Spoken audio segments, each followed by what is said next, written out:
Yes. Yes. Okay, we're going to adjourn, and I'm actually going to go straight over to the Housing Authority, and in Fat's absence, I'm going to hand it over to Kim Nguyen to lead the Housing Authority meeting. Thank you, Mayor Jones. I'd like to open the Housing Authority meeting. City Clerk, will you please take roll? Commissioner Beckles? Here. Commissioner Breitigam? Here. Commissioner Jones?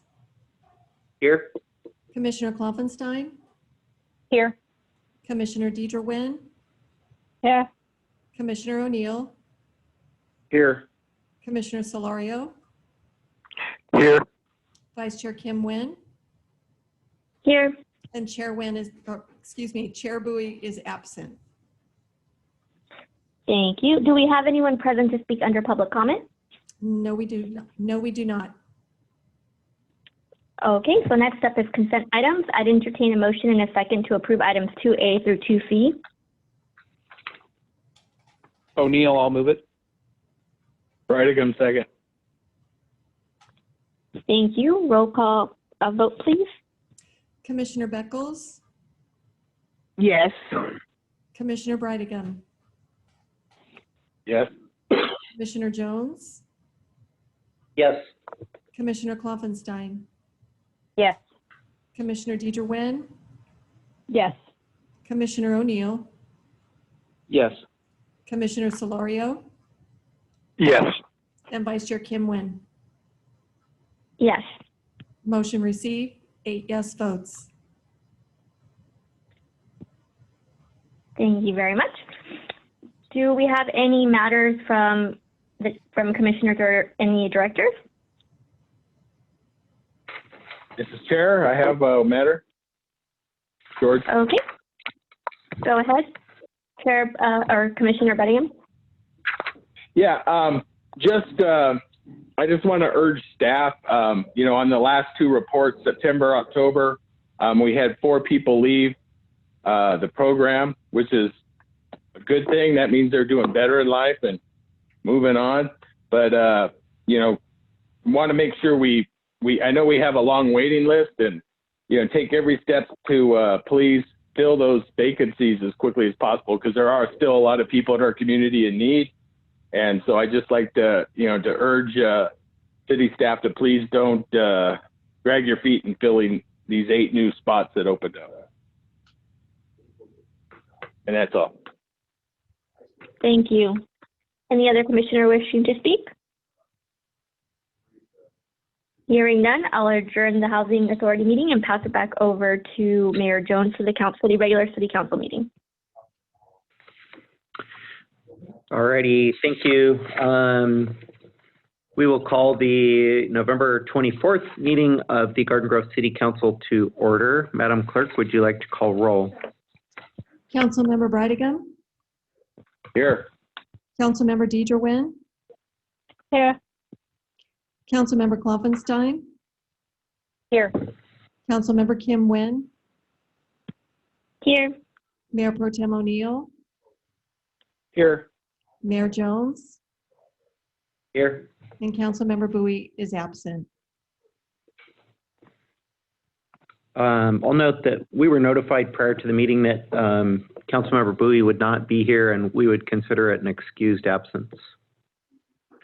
Mayor Pro Tem O'Neill, would you be so kind as to lead us in the Pledge of Allegiance? Yes, thank you, Mr. Mayor. If you would, if there's a flag near you, please stand, face your flag, put your hand over your heart, remove your hats, and join me in our pledge. Ready, begin. I pledge allegiance to the flag of the United States of America and to the republic for which it stands, one nation, under God, indivisible, with liberty and justice for all. Thank you, kind sir. That will take us on to presentations. We do have one presentation from our police this evening, so item 1A by Chief DeRay. Item 1A is update on the Garden Grove Police Department achieving accreditation awarded by the Commission on Accreditation for Law Enforcement Agencies, as presented by Police Chief DeRay. Thank you. Good evening, Mayor Jones and City Council members. I wanted to update the city on our recent CALIA reaccreditation process. The Garden Grove Police Department is a nationally accredited law enforcement agency through the Commission on Accreditation for Law Enforcement Agencies, other known as CALIA. The Commission requires agencies to comply with the state-of-the-art standards in 4 basic areas: policy and procedures, administration, operations, and support services. We were the first California law enforcement agency to be accredited by CALIA under the leadership of past police chief Frank Kessler in 1988. Our agency has successfully completed CALIA reaccreditation every 3 years or 4 years since our initial accreditation to maintain this prestigious award. Law enforcement has come under a lot of public scrutiny, and calls for reform are being echoed across the United States.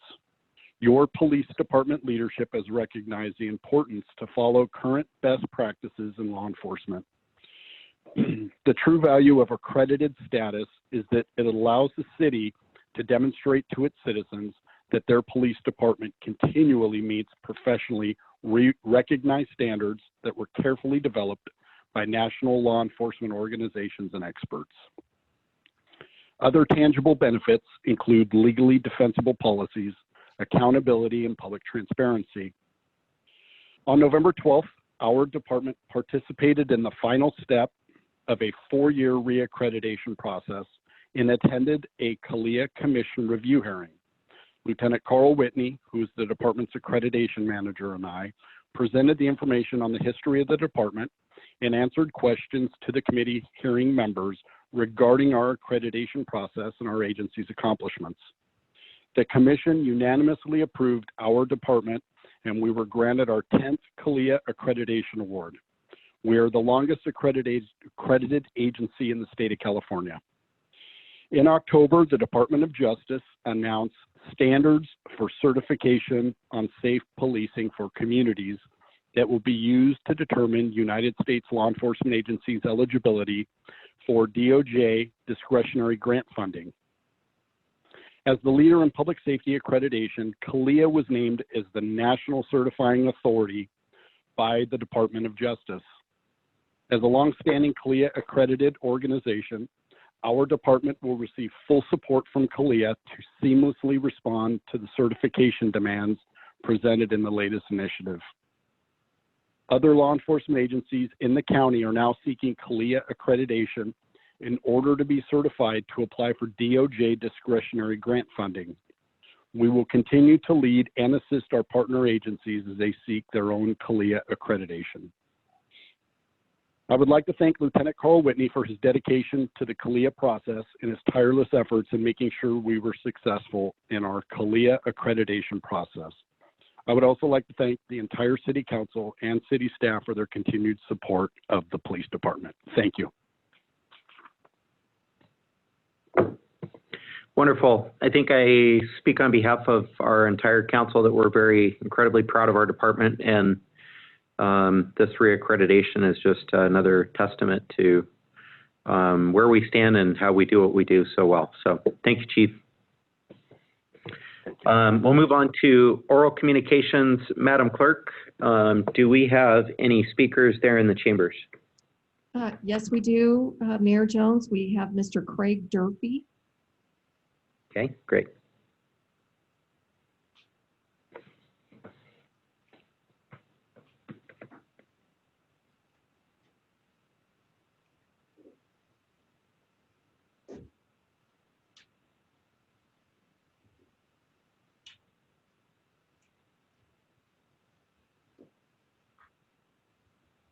Thanks for your call. Have a Thanksgiving. First of all, already said, here tonight to present to the city clerk the resolution of Garden Grove 9366-16, the 14th day of 2016, when we responsible.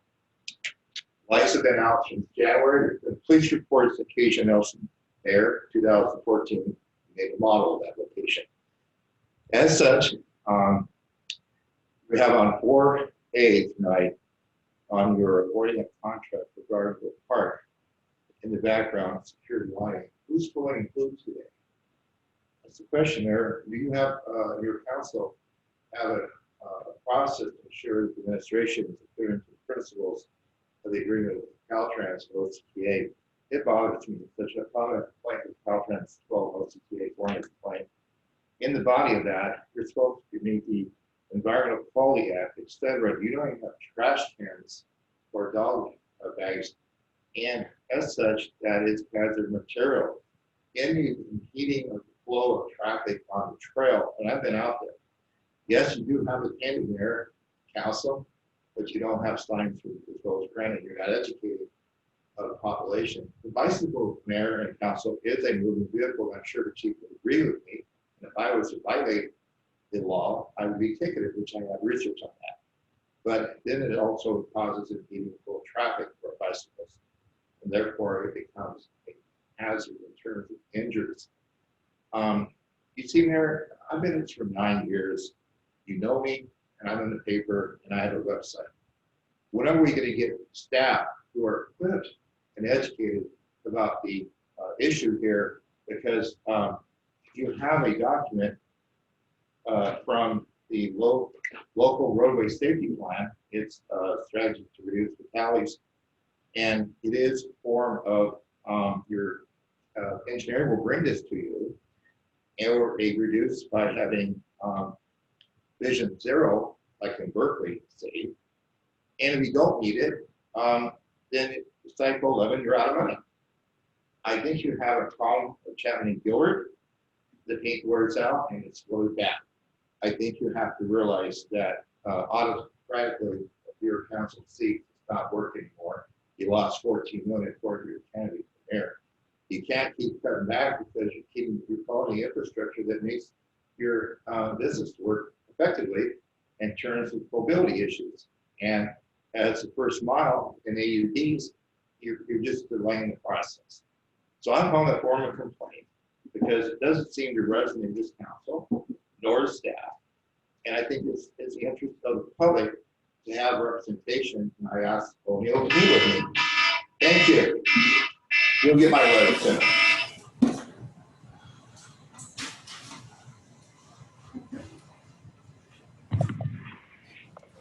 Thank you. Madam Clerk, do we have any other speakers in the chamber? No, we don't have any other speakers, but we did have written comments submitted by Mr. Craig Durfee regarding resolutions that were adopted by the Garden Grove City Council pertaining to application for funds for the bicycle corridor improvement program, and also the blue light damage children due to overuse of electronic devices. And that's all I have.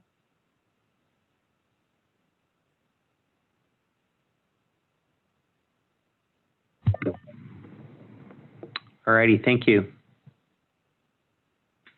So we will conclude oral communications. We're going to recess to other agencies' business, and that will take us to the Sanitary District. That's normally led by Fat. So in his absence, we're going to hand it over to Vice President John O'Neill. Thank you, Mr. Mayor. Let me get to the agenda here. All right, if I could have the clerk call roll for the Sanitary District. Member Bridegan, Here. Member Jones, Here. Member Klopfenstein, Here. Member Kim Wynn, Here. Member Deidre Wynn, Here. Vice President O'Neill, Here. and President Bowie is Oh. absent. Thank you very much. At this time, we will move on to consent. We have one item under consent to receive and file the minutes for the meeting held on November 10th. Move approval of Bridegan. I have a motion. Do I have a second? Can I get a second on that? Klopfenstein, I'll second. Okay, thank you, council member. Call for the vote. Member Bridegan, Yes. Member Jones, Yep. Member Klopfenstein, Yes. Member Kim Wynn, Yes. Member Deidre Wynn, Yes. Vice President O'Neill, Yes. Motion received, 6 yes votes. All right, thank you. Tonight, we do have one item for consideration of a contract. I believe we have a staff report. Yes, we do. Item 3A is award a contract for project CP 114-1000 Partridge Lift Station Improvements to Pacific Hydrotech Corporation, and I believe Mr. Murray is here to give the report. Thank you, Mrs. Pomeroy, Mr. Chairman, and members of the board. Tonight, the board is being asked to award a contract to Pacific Hydrotech Corporation for improvements to the Partridge Lift Station. The station is located on Partridge Street, just north of the SR22 freeway. The project will add a material grinder to the inlet sewer pipe and related electrical upgrades. The purpose of this is to reduce the debris that routinely clogs the station's pump. All this work is to be completed at a cost of almost $615,000. Staff received and opened 5 bids on October 14th of this year and determined Metro Builders and Engineers Group as the lowest responsible bidder. However, Metro's bid contained a significant error and they were relieved of the bid. The second lowest bidder was not responsive as that they did not have the required documentation in their bid. As such, they were disqualified. The third lowest and responsible bidder was Pacific Hydrotech. Should the council decide to award the contract tonight, the contractor can begin work in January of next year and should be complete by June of 2021. This project was included in this year's capital improvement plan and will be paid for using sewer funds. This concludes staff's report, and I'm available should you have any questions. Thank you, Mr. Murray. Any members have questions for staff? Mr. Vice President? Yes.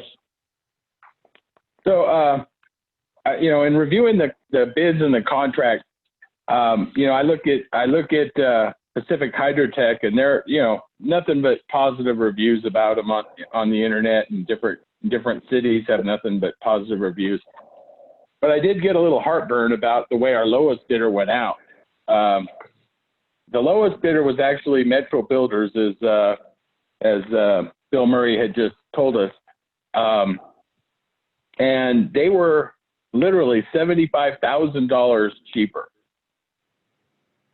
That's a pretty substantial amount of money we could have saved. The reason they were disqualified was because there was a pre-printed $100,000 thing that was on the application, and I guess they didn't see it and they forgot to put it in. But they sent in a letter saying, hey, well, we forgot, but I guess legally the city can't change it.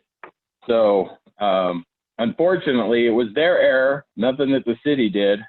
But it's going to cost Garden Grove taxpayers $75,000 more money because of it.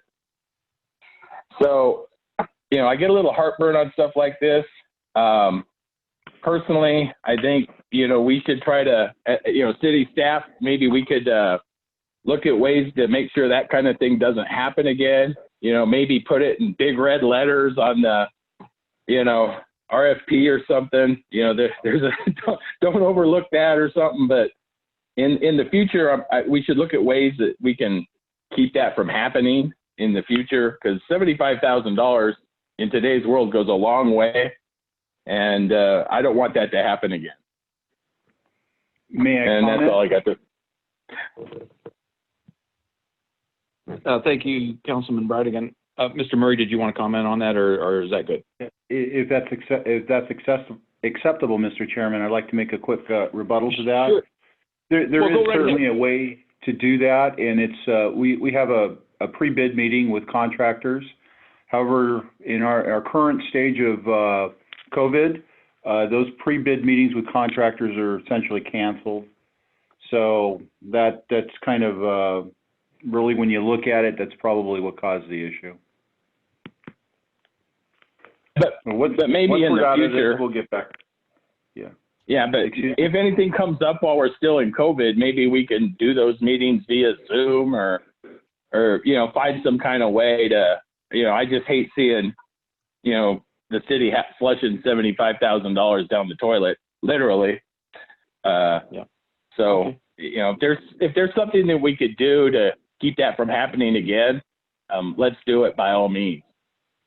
We will look at that. Okay, thank you, Member Bright. I'd just like to comment on this. This is Vice Chair O'Neill. You know, I've been in construction and contracting for 36 years almost, and you know, public works contracts are very rigid on how they're bid, you know, so all the players have to abide by the rules, and sometimes they do make mistakes, and those can disqualify them. So we have to make sure we play by the rules when we're letting out those contracts. But one reason I wanted to bring this up was that we have to be very careful as a board, whether it's here on sanitary or even on council or where have you, is that lowest price isn't always best value. You have to look at the references, the quality of the contractor, the work they've done before. I think our city is pretty good with that. They have a process of how they have a pre-qualification. I always want to stress that, you know, they have to have an active contractor's license. They have to have workman's comp insurance. They have to have continuity in doing these types of projects and have good records of doing that. We got to be careful of just letting out the lowest bid, like I said, is not the best value. And I want the best value projects for our residents of Garden Grove and for our contractors, everybody involved. But I just wanted to bring that up. Best value, good pre-qual by the staff, and I think our staff does a good job on that. And with that, I'll entertain a motion. You know, I have nothing against this company. They're actually a really good company, and I'll make the motion. I just had concerns about the way our low bidder fell out. That was all. Yeah, totally understandable with COVID and what have you. There can be glitches. So I have a motion. Do I have a second? Ms. Tuhad, I'm seconding. Thank you, Member Tuha. We have a motion, a second. Any other questions or discussion? Seeing none, can we call for a roll call vote, please? Member Bright. Yes. Member Jones.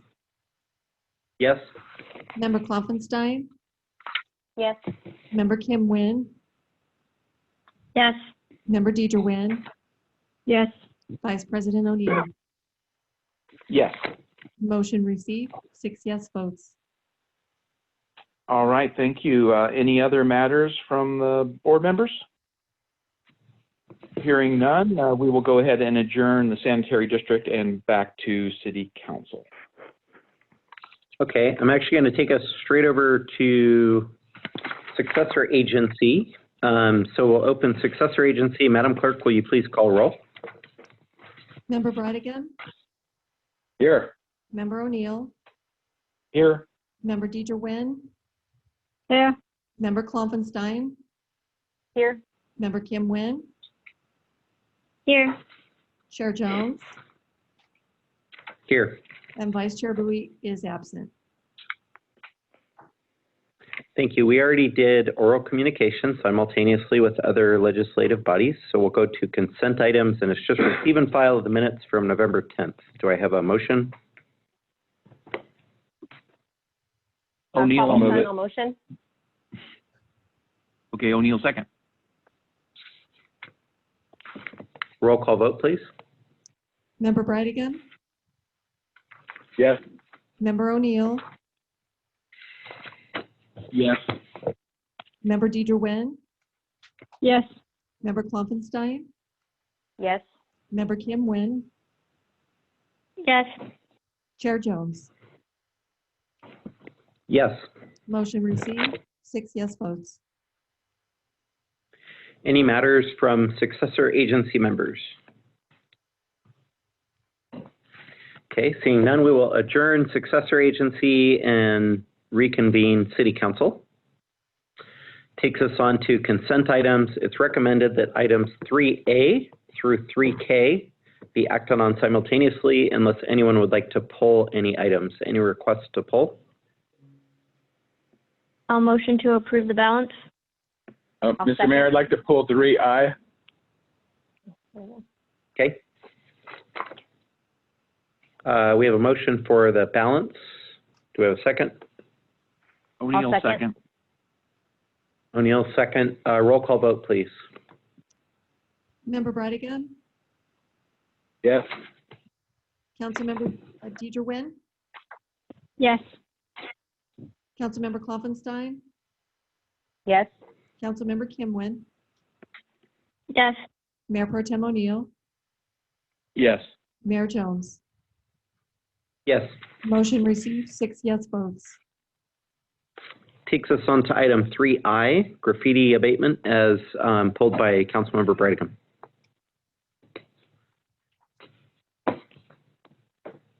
So I guess my reason for pulling it is simply, you know, I know we've all discussed it before, and I think I've heard pretty much all of us talk about it would be nice if we had a similar standard color citywide, that all the walls and whatnot were, so that way we didn't have 4 or 5 different colors of paint, you know, covering up graffiti. It looks nice and even throughout the city. And I know that's a big undertaking to do that, but I think it's something that we should start soon. You know, bite it off in little chunks and start getting the city done, you know, bit by bit. Now, over in District 1, the process already started. We had a local realtor who kind of led the charge on that, and there is a color coding of paint available at Home Depot and Ace Hardware under City of Garden Grove. You just go and tell them that, and they'll give you the color, and you can paint it yourself. But I did see a conflict in the contract here, and basically 1-10 basically says the city may at its choosing instruct the contractor to color coat paint one color portions of the walls facing the arterial and collector streets. But then in part 1.14, it says color matching will only take place on city-owned facilities. So it appears to me that those two kind of conflict with each other. Maybe we should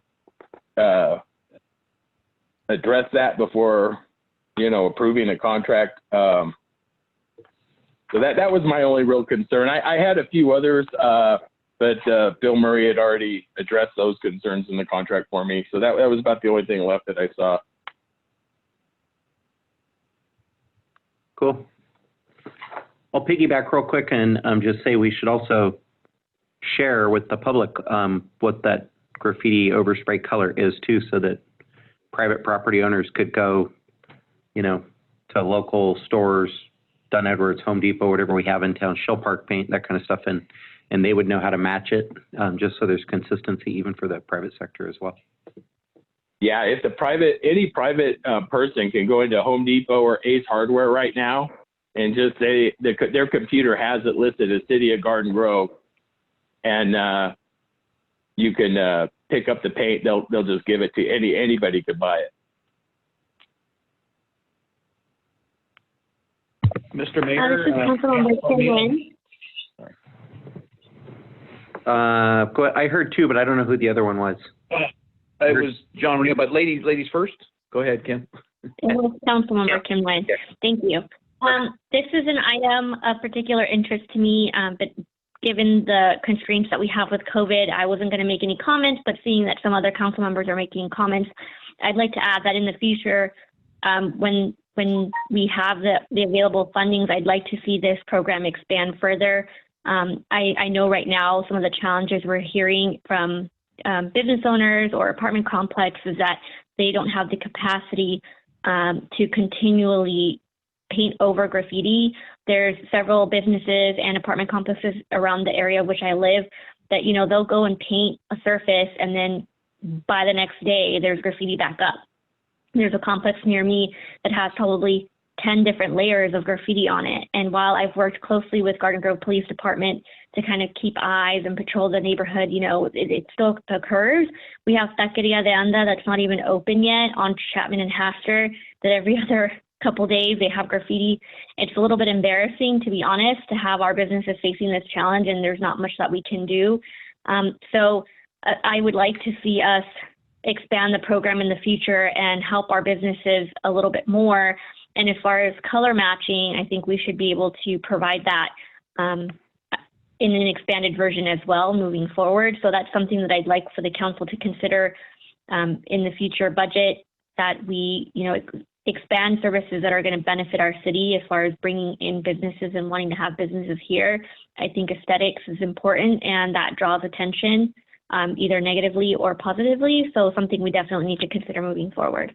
I also see it, on the 22 freeway, on fencing. So it's all over the place and it's only been getting worse since COVID hit. So I'm very supportive of this item. Right on. At some point in the future, too, we should maybe take a fresh new look to it, just the offensible side of it and what we can do to increase fines and try and deter it, to the maximum possible extent. So anyways, with that, I'll leave it alone. But George, you pulled it. Would you like to move it? Yeah, I'd like to move it with just that caveat that they fixed 1.14 and 1.10 to match each other, but I'll make the motion. Mr. Mayor, if I can really fast. We have Stephanie. Okay. Go ahead, Stephanie. Well, I believe that Councilmember O'Neill had a comment, and then I would like to make a comment before we move any further, if possible. Oh, got it. Yeah, you're right. Sorry, John, we overlooked you. No, okay, thanks. Yeah, just real quick, I wanted to say, yeah, I'm all in favor of this. Obviously, it's a large amount of money, but if you think about it, every one of the districts in Garden Grove, it's a daily thing you've got to take care of. I know in District 2, a lot of my calls from constituents and residents is graffiti. So in the scheme of things, we've got, think about it, 1 or 2 full-time people out there every day, unfortunately. But so whatever we can do to combat it, I'm all in favor. But I would like to pretty up the city and try to get that color match the same, and I'm all for it. Thanks. Thank you, John. Steph? Really quickly, just when we had agenda review at the beginning of the week, I know one thing that Scott and myself talked about was just this coming back for a deeper dive and a greater conversation at our retreat when we're finally able to have those again, because I do think that this is, for all of us as council members, this is something that is really hits hard with us and something we see every day. We get constant calls about it. And obviously COVID has made this difficult. We see on the website, it talks about the graffiti hotline. It talks about there can be a reward for potentially, talking about or turning in graffiti on a certain wall. We had Project Go at one time, which really brought out that volunteer base. I know there's a lot of people that would jump in their truck and go paint it out if we call them at any time. So I think there's a lot of different avenues that we can take and a lot of help that we can acquire. Obviously, COVID has put a little bit of a damper on that, but it's definitely a conversation to continue moving forward for sure. Omar wants to speak as well. I just want to add on one quick comment before I turn it back over to Omar is the construct of this is all centered around public property. And it's probably a pretty slippery slope to even contemplate trying to do graffiti removal, paint overs on private property. I mean, we couldn't do that legally without owner consent, and frankly, it should be owner responsibility to do that on private property anyway. So just anyways, go ahead, Omar. Yeah, 2 items. In terms of the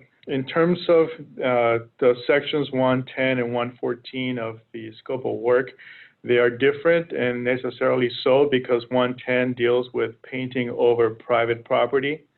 Most walls that face a public right-of-way are on private property and are owned by the private property owner.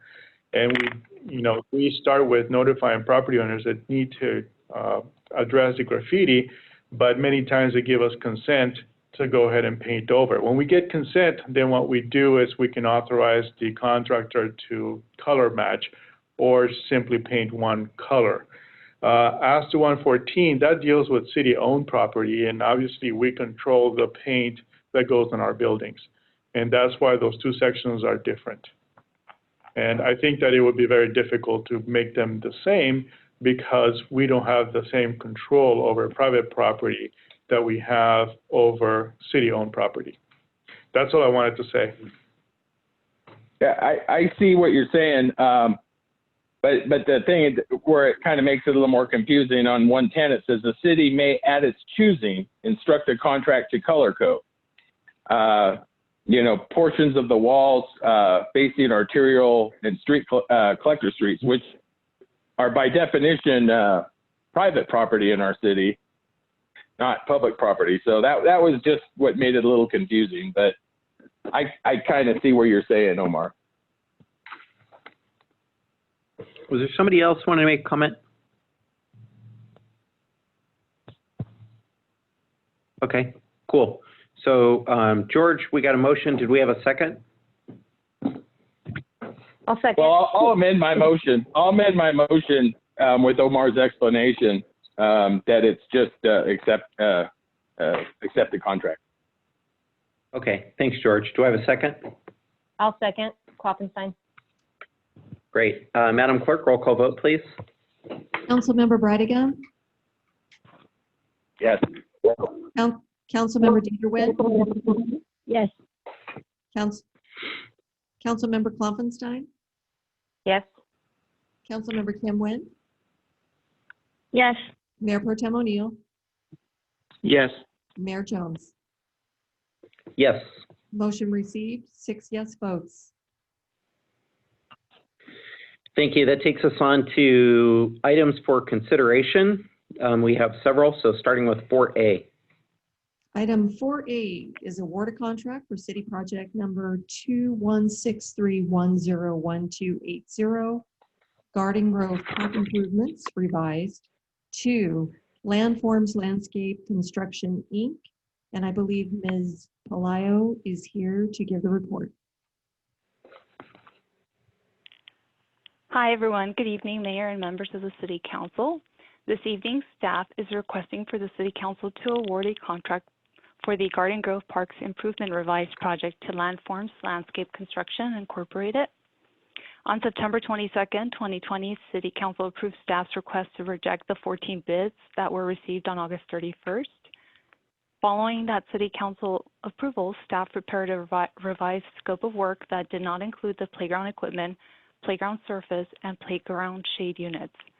Staff also informed the Parks and Recreation and Arts Commission of this change and updated them on this capital improvement project. 17 bids were received and opened by the City Clerk's office on October 21st, 2020 at 11 a.m. On November 9th, staff notified the lowest bidder, Renew H Energy Solutions, Incorporated, that their bid proposal was non-responsive as it did not meet the minimum requirement of 5 years experience installing structures similar to the 70-foot hexagonal pavilion as outlined in the project specifications. Staff proceeded to review the bid documents submitted by the second lowest qualified contractor, Landforms Landscape Construction, Incorporated. With a total bid of $750,321, this bid amount is within the current project budget. The licenses and references of the contractor have been reviewed and verified by staff, and all other documentation is in order.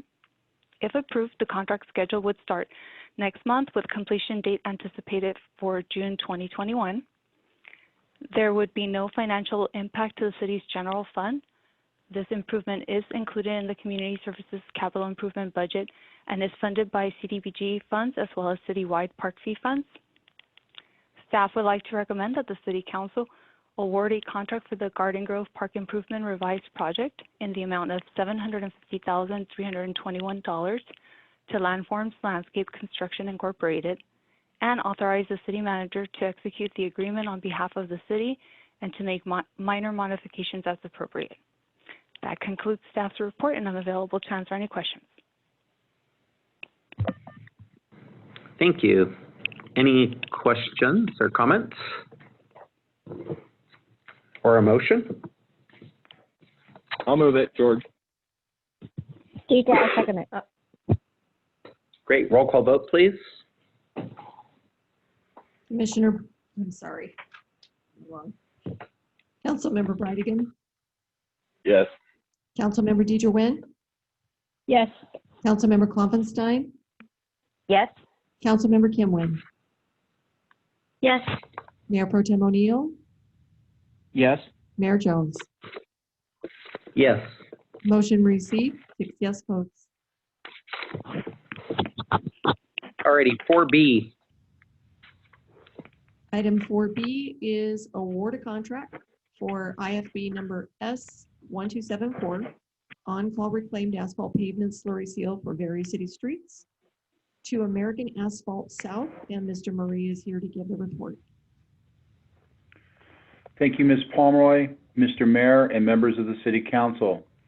Tonight, the City Council is being asked to award a contract for on-call. It's actually an on-call contract to American Asphalt South for reclaimed asphalt slurry. In general, the work involves the placement of RAP slurry, or the reclaimed asphalt slurry, primarily on residential streets. Additional work will be included in this award is coal milling, pulverization, trucking, street sweeping, and various operator services as required by our staff to complete the project. All that additional work is generally required for our dig outs, which are very failed areas within a residential street.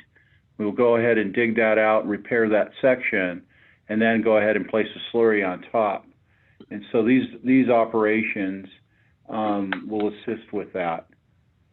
All work to be completed at a cost of almost $536,000 per year, with approval for 4 additional years for a maximum term of 5 years.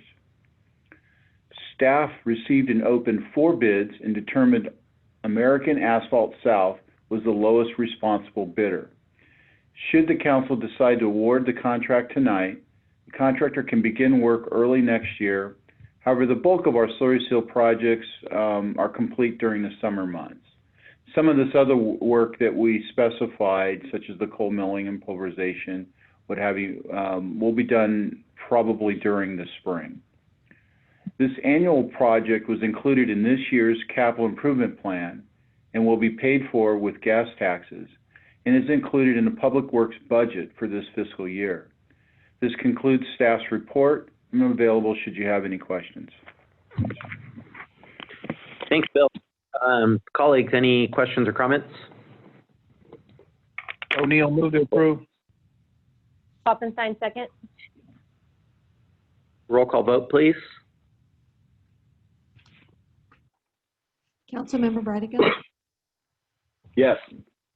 Councilmember Deidre Nguyen, Yes. Councilmember Klopfenstein, Yes. Councilmember Kim Nguyen, Yes. Mayor Pro Tem O'Neill, Yes. Mayor Jones. Yes. Motion received, 6 yes votes. Thank you. 4C. Item 4C is award a contract for project 7402 Magnolia Reservoir and Booster Pump Station Rehabilitation to Pacific Hydrotech Corporation, and Mr. Murray is here to give the report. Thank you, Ms. Pomeroy, Mr. Mayor, and members of the City Council. Tonight, the City Council is being asked to award a contract to Pacific Hydrotech Corporation for the rehabilitation of the Magnolia Reservoir and Booster Pump Station. In general, the reservoir rehabilitation work includes the repair of cracks, spalls, and joints. We will also be constructing a seismic curb within the reservoir to reinforce the walls. We will waterproof the roof, remove rust spots, and we will have an addition of a fall protection system on the reservoir entry. There are site improvements included in this project, and they are basically the reconstruction of the sump pump system, construction of a new parking lot with an ADA ramp, and the installation of bollards and a mow strip around the reservoir, and the replacement of the meter vault and the piping system to the meter. The repair work for the booster pump station consists of replacement of the engine and the booster pump itself, replacement of the existing exhaust system, replacement of the existing catalytic converter, and the replacement of the related water valves. This work will also include the replacement of the roof and there's a removable dormer so that those things retract so that we can drop the motor in and out of the building. All this work is to be completed at a cost of just over $3.2 million. Staff received and opened 5 bids on October 20th of this year and determined that Pacific Hydrotech Corporation was the lowest responsible bidder. Should the council decide to award the contract tonight, the contract will begin work in January of next year and should be complete in February of 2022. So it's February of 2022, so it's over a year. This project was included in this year's capital improvement plan and will be paid for with water funds. This concludes staff's report, and I'm available should you have any questions. Thank you, Bill. Colleagues, any questions, comments? Mr. Mayor, Councilman O'Neill has some questions. Go for it. Hey, Bill, I'm assuming this would close the tennis courts for some period of time, maybe the duration? A long period of time. Once the work is done, we'll attempt and take a look at whether we are able to accommodate any tennis players safely within that construction area. So, okay, thank you. Some of this is going to depend on the COVID and what have you, whether the tennis courts even open up, but we will be looking at it. The entire roof of the basement, of the basin is the tennis courts, so. Right, so safety first. But the racquetball should be available, you think? Or no? Yeah, we need the contractor out there and they have to stage their equipment. And so how they stage their equipment is going to be, we'll work with them to try and keep as much of the features of the park open as possible. But, they can be a little picky on their staging. I don't know whether they're going to attack the booster pump station work and the reservoir at the same time. We'll have to wait until we get their construction schedule. Okay. And the truth of the matter is their schedule may have all this work being done considerably faster. When we put out our project schedule in the specifications, we allowed time, assuming that it would be staged work. So if they go concurrently, they have the ability to cut some time, but that's up to the contractor. Right, might have to close the basketball courts or the tennis court. Is this the same contractor that did the West Haven one, or is it a different contractor? I believe it's a different one, but I could easily be wrong on that. I'm trying to recall their name and. Yeah, that's okay. I don't remember. It's the same. Right. It's the same name. Is it the same contractor? Yeah. Okay, great. Yeah. Okay. Thank you. Not a lot of them that do this work. That's all I have. Thank you. Mr. Mayor? Yeah, go ahead, George. Yeah. So I'm looking at the numbers here. The city's engineer's estimate on this was going to be $4,700,000. And Pacific Hydrotech came in $1.5 million less, $650,000 less than the second lowest bidder, considerably lower. And so, of course, that kind of raised a lot of red flags. Why are they so low? Which is good for our taxpayers. I did a little research. Google the company, look into it. They appear to be a very good above board company. I don't see any problems there. But they were the same. Well, with that being said, I just wanted to point it out that we're actually looking to save $1.5 million on this contract. So I just wanted to let the public know that this is one of those where it appears the system worked. Good. Is that a motion? And I'll move it. I'll second it, O'Neill. Roll call vote, please. Councilmember Brightigam, Yes. Councilmember Deidre Nguyen, Yes. Councilmember Klopfenstein, Yes. Councilmember Kim Nguyen, Yes. Mayor Pro Tem O'Neill, Yes. and Mayor Jones. Yes. Motion received, 6 yes votes. Thank you. That takes us on to matters. We do have one listed, so item 5A. Item 5A is resolution of commendation for Orange County hospitals and healthcare systems for their contributions during the COVID-19 pandemic, as requested by the City Council.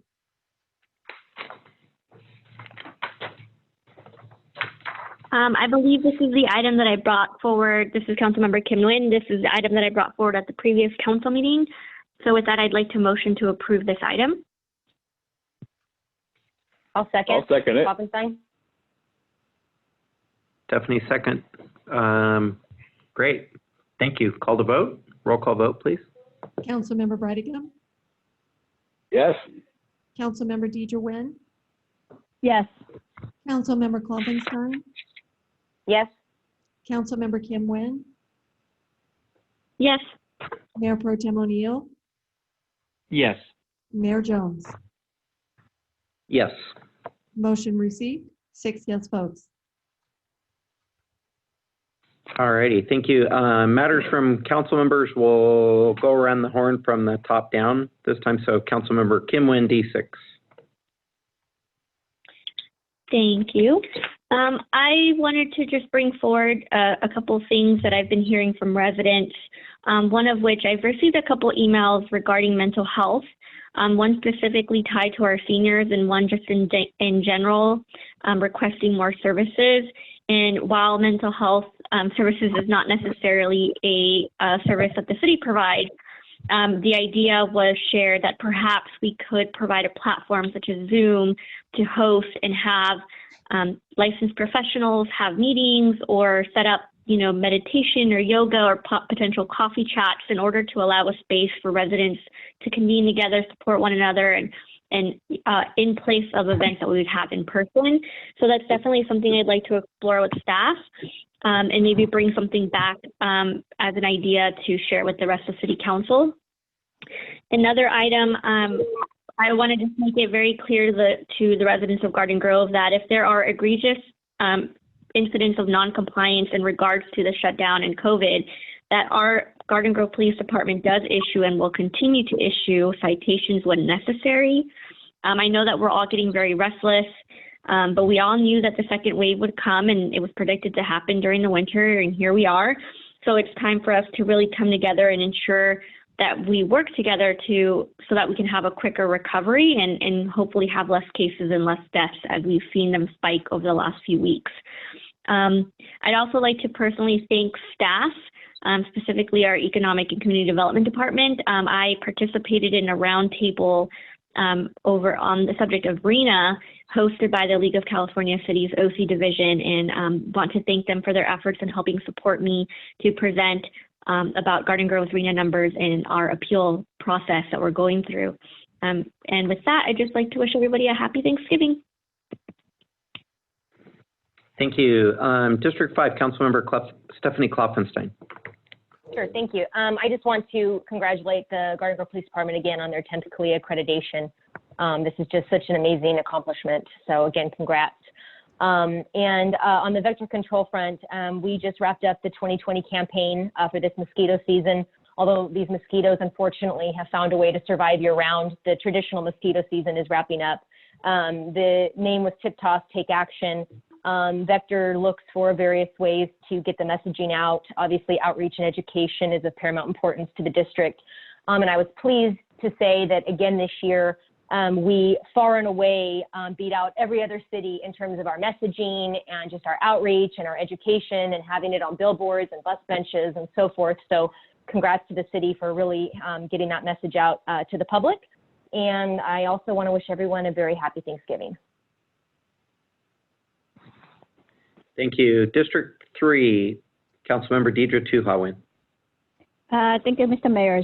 As we're heading to Thanksgiving week, just want to wish everybody a Thanksgiving. This is a time when we're very thankful for what we have, and we just want to be safe, continue to adhere to health guidelines, and wish everybody a Thanksgiving safe. And hopefully we'll be able to control the COVID-19 rate. As just Councilmember Kim Nguyen had just mentioned, the number has spiked up. But what's most concerning is the hospitalizations numbers. So we want to make sure we stay safe and keep everybody healthy. Thank you, Mr. Mayor. That's all I have. Thank you. District 2, Mayor Pro Tem John O'Neill. Thank you, Mr. Mayor. I just wanted to congratulate my fellow council members on their reelection, those that were running their reelection to city council. You know, we had a crazy election, but, you know, looking at it, there's actually 17 votes left to count in the county. Within a week and a half or so, they'll certify the election. They'll be doing auditing. But, you know, 87% of the Orange County came out to vote, which has got to be a pretty good thing. Over 1.5 million people. And I just wanted to congratulate you guys. And then I also wanted to wish everybody a happy Thanksgiving. Everybody stay safe, enjoy your family, and stay safe. Thank you. Thank you. District 1, Councilmember Brigham. Yeah, I've been receiving a lot of complaints about golf carts in District 1. Generally, it involves, 9, 10, 11-year-olds driving them crazily with a bunch of their friends on them. And I know we've had a bunch of near misses, and I know of 2 minor fender bender accidents. Fortunately, nobody's been hurt, but, it is becoming a big problem in District 1 with the golf carts. So parents, please be aware. There are laws associated with working golf carts on public streets, and you can find all those laws posted on the Garden Grove Police Department's Facebook page. I reposted them onto my city council Facebook page. Please be aware. I just don't want to see a tragedy happening with kids, and it's becoming an increasing problem in the district. Again, congratulations to Garden Grove Police Department for getting the CALEA accreditation. Well done. And lastly, happy Thanksgiving to everybody. Thank you, George. I'll reiterate congratulations to our Garden Grove Police Department. I mean, 2020, what a crazy year, and especially what a crazy year to be a cop with everything, they've been exposed to from global health pandemic and having to kind of become protective gear and medical health experts out there dealing with what they deal with on top of the rigors of the normal job, and then just all the scrutiny of departments across the nation this year. So I think we're a shining example of how to do it right, and the reaccreditation is just a great arrow in our quiver in that regard to show that we're current, we're updated, and we're paying attention, and we're academic about how we approach the business of policing. I'll close the meeting in a minute with a few other comments, but I'll hand it over first to City Manager Scott Stiles. Thank you, Mr. Mayor. Just a couple items from my end. Number one, earlier this week, the Orange County Healthcare Agency announced a grant program for small businesses, I think up to $1,000, especially for restaurants and other businesses that might be operating outdoors, to help with the purchase of space heaters and other items that might help them kind of survive during these difficult times. So in case any of our small businesses are listening, please feel free to check out the county's website on the grant program. You can always call the city's Community and Economic Development Department, and they can help walk you through that as well if they need assistance. The funds are available as they, as long as they last. So I want to make sure any of our businesses that are listening will take advantage of that. And I spoke to the chamber about it as well to help get the word out. So I wanted to mention that. Secondly, I thought it was important to note that Councilmember Kim Nguyen was recently appointed to the California Film Commission, may have been one of the first city council members ever appointed to a statewide commission. So congrats to her. I know people listening will know that the Film Commission is kind of a one-stop resource for all film, TV, and commercial production across the state. We've got a great entertainment industry throughout the state, especially in Southern California. I went to their website, and one of the things they promote is all of our great weather, the diverse locations from our coastline, deserts, mountains. We've got the best skilled crews and production infrastructure in the world, and so I think council members will know that we've had some of our own productions here at the Christ Cathedral and Little Saigon, where we've had major films. Councilmember Wynn and I have talked about the Orange County Film Commission as well as a resource that helps promote our particular city and Orange County. So I'm sure her participation on the commission may help us down the road. And then finally, I wanted to, this is always something that our community relations people like me to promote. It's very important as we head into Black Friday, and getting people shopping locally is one of the biggest shopping days of the year approaches. I want to remind the community to participate in the city's Black Friday Goes Big promotion that we do every year. Now more than ever, local businesses need our support, and shoppers could use some extra cash. And so many of you will know that for every $50 in total purchases made from Black Friday, November 27th through December 17th at any Garden Grove business, shoppers will have the opportunity to win $250 or a $100 gift card to a local business of their choice. So when you're spending money in the city, just save your receipts and bring them to the Garden Grove Chamber of Commerce before December 17th to be eligible to win some of these gifts. And just know that when you shop local, you support our small businesses and help keep needed tax dollars in the city for services and other quality of life needs. So you can always learn more about this promotion by visiting ggcity.org/big, BIGG. And that's all I had, Mr. Mayor. Thank you. I also want to say congratulations to Councilmember Kim Wynn on being appointed to the California State Film Commission. I can't wait to hear what comes out of that. Have you already started, Kim, or do you have any meetings yet?